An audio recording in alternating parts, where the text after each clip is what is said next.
20 Januari 2008, suasana pagi di kota Reno, Nevada masih sunyi. Salju tipis terlihat menutupi jalanan, dan suasana tenang di kota itu menyelimuti rumah-rumah di kawasan mahasiswa. Tapi ketenangan kota itu berubah jadi mimpi buruk ketika seorang gadis berusia 19 tahun tiba-tiba menghilang dari rumah temannya, yang hanya berjarak beberapa meter dari kampus Nevada.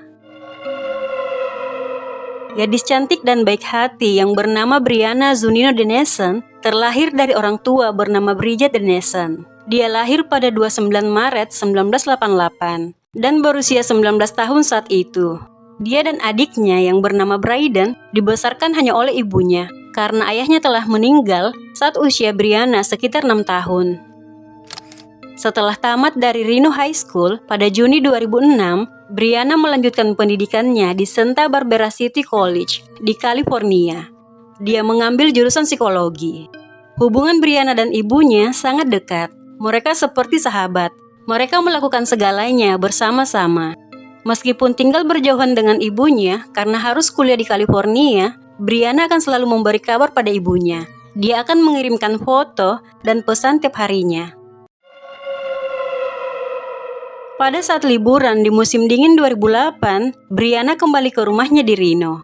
Dan di bulan Januari, dia dan teman-temannya berencana untuk menghabiskan akhir pekan bersama. Pada 18 Januari 2008, Brianna dan kedua temannya berencana menginap di rumah teman mereka yang bernama Katie. Katie adalah teman Brianna dari zaman sekolah. Dia tinggal di sebuah rumah yang tidak jauh dari kampus Nevada. Setelah mereka bertemu, Brianna dan teman-temannya menghabiskan waktu yang menyenangkan bersama. Mereka berdansa semalaman, dan setelah larut malam, mereka balik ke rumah Katie, lalu tidur berdesakan di tempat tidur Katie.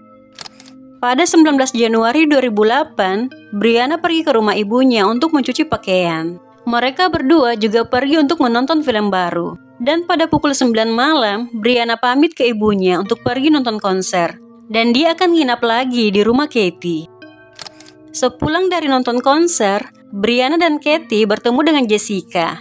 Lalu mereka bertiga pergi ke sebuah hotel bernama Sands Regency Casino untuk pesta. Setelah beberapa jam berlalu, Jessica memutuskan untuk pulang ke rumah Katie lebih dulu. Dan pada pukul 3:30 pagi, Brianna dan Katie juga pulang. Karena tidak mau lagi berdesakan saat tidur di tempat tidur Katie, Brianna memutuskan untuk tidur di sofa sendirian. Sofa itu berada di dekat pintu kaca yang tidak terkunci dan terletak di depan dapur. Malam itu, Brianna sempat mengirim pesan pada pacarnya yang ada di Oregon sekitar pukul 4:23 pagi. Keesokan paginya, sekitar pukul 9 pagi, Katie dan Jessica bangun. Mereka lalu berjalan ke dapur untuk menyiapkan sarapan. Tapi saat mereka tiba di dapur, mereka yang melihat ke arah sofa tidak melihat Brianna tidur di sana. Katie sempat mengatakan di mana Brianna pada Jessica. Tapi mereka berdua berpikir mungkin Brianna tidur di kamar lantai atas milik teman Katie yang sedang kosong. Awalnya keduanya tidak khawatir, hingga saat Katie naik ke lantai atas untuk membangunkan Brianna. Tapi ternyata dia tidak menemukannya di kamar tersebut. Disinilah dia mulai panik. Dia tidak yakin Brianna pergi, karena barang-barangnya masih ada di rumahnya. Katie yang khawatir menelpon ibu Brianna, dan dia mengatakan kalau Brianna tidak ada di rumahnya. Ibu Brianna saat itu bilang kalau dia akan segera ke rumah Katie. Ketika Katie menunggu kedatangan ibu Brianna ke rumahnya, Katie memperhatikan kalau di bantal yang digunakan Brianna tidur di sofa ada bercak darahnya. Katie pun kembali menelpon ibu Brianna sambil menangis dan mengatakan kalau di bantal yang Brianna gunakan ada darah. Katie bertanya pada ibunya, "Apakah kamu ingin aku menelpon polisi?" Ibu Brianna bilang iya dan mengatakan kalau dia akan segera ke sana. Beberapa menit kemudian, polisi, ibu, dan tante Brianna tiba di rumah Katie. Polisi mengatakan tidak ada tanda-tanda perlawanan yang terlihat di sekitar sofa tersebut. Tapi selimut yang Brianna pakai ada di dapur. Teman Brianna juga bilang ke polisi kalau pintu depan tidak terkunci malam itu. Setelah HP Brianna dicek, Terlihat ada pesan masuk dari pacarnya yang belum sempat dibuka Brianna. Dompet, sepatu, dan pakaiannya juga masih ada. Dan juga temuan darah di bantal yang bercampur air liur membuat polisi yakin bahwa Katie tidak pergi dari rumah ini atas kemauannya sendiri. Polisi yakin ini penculikan. Setelah dilakukan tes terhadap darah tersebut, darah itu dinyatakan milik Brianna. Ahli patologi menyatakan kalau tampaknya wajah Brianna ditekan dengan keras ke bantal, yang mengakibatkan dia mengalami cedera pendarahan di bagian mulut, hidung, atau tenggorokannya saat itu. Dari gagang pintu belakang di rumah Katie, polisi menemukan DNA asing, yang setelah dicek, DNA itu milik seorang pria yang tidak diketahui identitasnya. Setelah dilakukan pengecekan pada sampel DNA yang ada di kantor sheriff dan yang ada di database nasional, tidak ada satupun DNA yang cocok dengan DNA yang ditemukan di gagang pintu tersebut.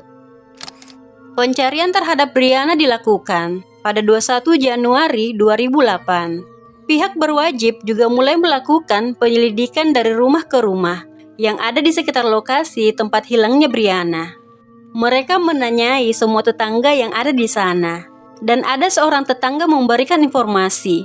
Pada dini hari sekitar pukul 4.30 hingga jam 5 pagi, dia duduk di ruang tamunya dengan lampu mati. Saat itu dia melihat bayangan di luar rumahnya. Lalu seseorang coba mendobrak pintunya. Terdengar seperti dia menekan gagang pintunya dan mendorongnya. Namun pria ini tidak berdiri untuk melihat orang yang ada di luar rumahnya. Dia hanya mengira mungkin anak itu sedang mabuk dan sedang mencari jalan ke rumahnya. Tapi ternyata dia salah rumah. Polisi, FBI, anjing pelacak, dan ratusan warga mencari Brianna ke seluruh area di kota tersebut. Polisi juga menawarkan hadiah bagi siapa yang bisa membantu menemukan Brianna. Sayangnya saat itu belum ada petunjuk berarti. Dalam proses penyelidikan kasus Brianna, polisi mengetahui kalau di akhir tahun 2007, ada kejadian mahasiswi diserang secara seksual tidak jauh dari kampus Nevada, dan polisi segera menemui mereka. Kejadian pertama terjadi pada 13 November 2007. Saat itu mahasiswi ini sedang berada di parkiran yang tidak jauh dari kampus Nevada, dan tiba-tiba dari belakang ada pria yang mencengkramnya. Mahasiswi yang berusia 21 tahun ini lalu didorong ke tanah dan ditodong dengan senjata sebelum diserang. Mahasiswi tersebut terus berteriak, meskipun pria yang menyerangnya melarangnya untuk teriak. Karena mahasiswi ini tidak juga diam, pria itu mulai panik dan takut. Dia lalu melarikan diri sambil menjatuhkan pengaman pria yang dia bawa saat berlari. 16 Desember 2007 dini hari, kejadian sama terulang. Seorang mahasiswi pertukaran yang saat itu sedang ada di luar rumahnya dicengkram dari belakang oleh seorang pria. Karena hidung dan mulutnya ditutup, mahasiswi yang berusia 22 tahun ini pingsan. Dan saat terbangun, dia ada dalam truk, di mana dalam truk itu dia dilecehkan. Setelah selesai, pria tersebut mengantarnya pulang dan memintanya agar tidak melihat ke belakang saat turun dari mobil. Wanita ini bilang ke polisi kalau pelaku adalah seorang pria berkulit putih, memiliki jenggot. Umurnya itu sekitar 28 sampai 40 tahunan. Kendaraan yang dia gunakan adalah SUV atau truk yang memiliki kabin panjang. Dan menurut info, dalaman kedua korban ini diambil oleh pelaku. Dan mereka berdua tidak langsung melaporkan kejadian tersebut pada polisi saat itu. Setelah dilakukan pemeriksaan terhadap kedua korban ini, ditemukan adanya kecocokan DNA pelaku yang menyerang mereka dengan DNA yang ditemukan di gagang pintu Katie. Pada 29 Januari 2008, sketsa pelaku, ciri fisik, dan deskripsi kendaraannya disebar oleh pihak berwajib. Dan setelah melihat berita itu, seorang wanita muda lain menelpon polisi. Dia mengatakan kalau pada Oktober 2007, dia pernah diserang oleh pria yang sama. Saat itu dia ada di parkiran kampus Nevada ketika diserang dari belakang. Pria itu coba mencekiknya dan dia dilecehkan di bawah ancaman. Dia pernah melaporkan hal itu ke polisi, Tapi sayangnya, penyelidikan saat itu tidak memberikan hasil yang signifikan. Dari sini, si pelaku diyakini sebagai pemerkaus berantai yang mencari target di sekitar area kampus Nevada. Dan dari ketiga kasus ini, pelakunya adalah orang yang sama. Saat itu, pembelian senjata dan semprotan merica meningkat di daerah tersebut karena mereka takut pelaku akan mencari korban lagi, dan hal itu bisa saja menimpa mereka. Ibu Brianna mendatangi media agar kasus putrinya bisa tersebar secara luas dengan harapan Brianna bisa ditemukan dengan cepat.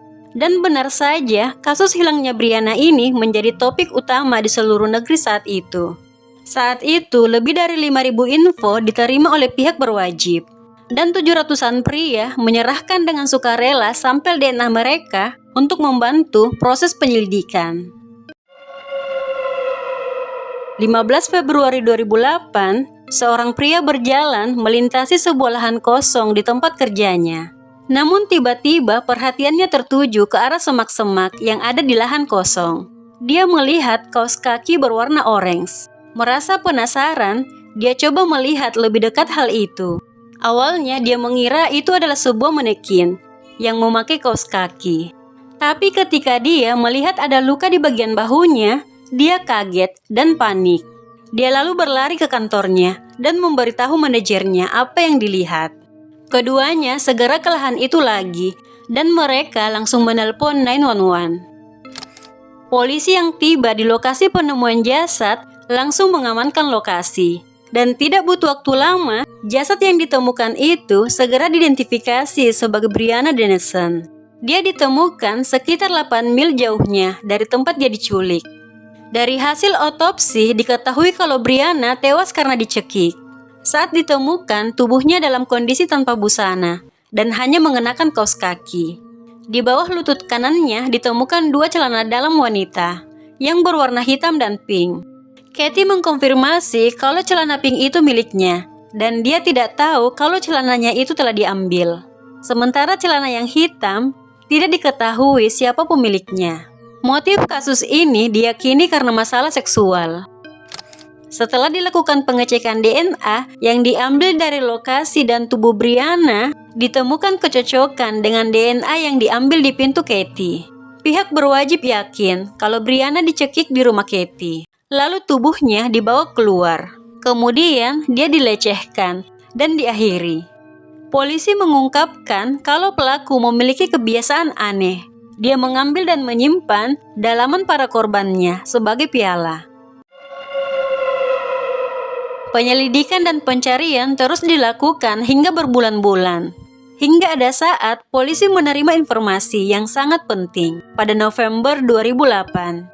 Informan ini anonim dan dia mengatakan kalau temannya pernah bilang ke dia kalau di truk mantan pacarnya dia pernah menemukan 2 dalaman wanita. Dan ketika temannya ini bertanya pada mantannya tentang itu, mantannya terlihat aneh. Dia juga memberi info kalau pria itu telah menjual mobilnya dan pindah dari daerah yang dia tinggali setelah tubuh Brianna ditemukan. Pria itu bernama James Michael Bila. Dia berasal dari Nevada dan berusia 27 tahun saat itu. Dia bekerja sebagai seorang pekerja konstruksi. Dia juga merupakan mantan marinir. James ini pernah bekerja di sebuah proyek konstruksi di kampus Nevada setahun yang lalu. Jadi dia familiar dengan kampus tersebut. Setelah diselidiki, James memiliki riwayat penyiksaan hewan dan kekerasan dalam rumah tangga terhadap mantannya. Dan dia pernah ditahan karena hal itu. Tapi saat itu sampel DNA-nya tidak diambil. Saat polisi menemuinya, James menolak memberi sampel DNA. Dan dia mengatakan tidak ada kaitannya dengan penghilangan nyawa Brianna. Katanya saat Brianna hilang, dia sedang bersama pacarnya. Polisi lalu mendatangi wanita yang James maksud, dan wanita itu menyangkal pernyataan James. Wanita tersebut mengizinkan polisi untuk mengambil sampel DNA pada putra mereka. Dan dari hasil pengecekan tersebut, bisa dipastikan kalau James adalah pelaku penghilangan nyawa Brianna. Dia juga pelaku terkait 3 penyerangan lain di akhir tahun 2007. Pada November 2008, James Michael Bila resmi ditahan oleh polisi. Dia didakwa atas penculikan, pelecehan, dan penghilangan nyawa. Dan dia mengaku tidak bersalah atas semua dakwaan.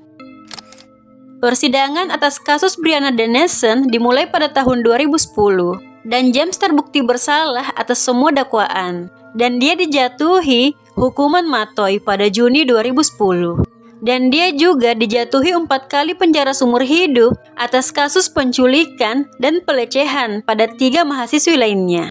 James pernah mengajukan banding ke Mahkamah Agung Nevada untuk membatalkan putusan sidang sebelumnya. Tapi bandingnya itu ditolak. Dan hingga saat video ini dipublikasikan, James Michael Bila masih di penjara, menunggu hukuman matoinya dilaksanakan.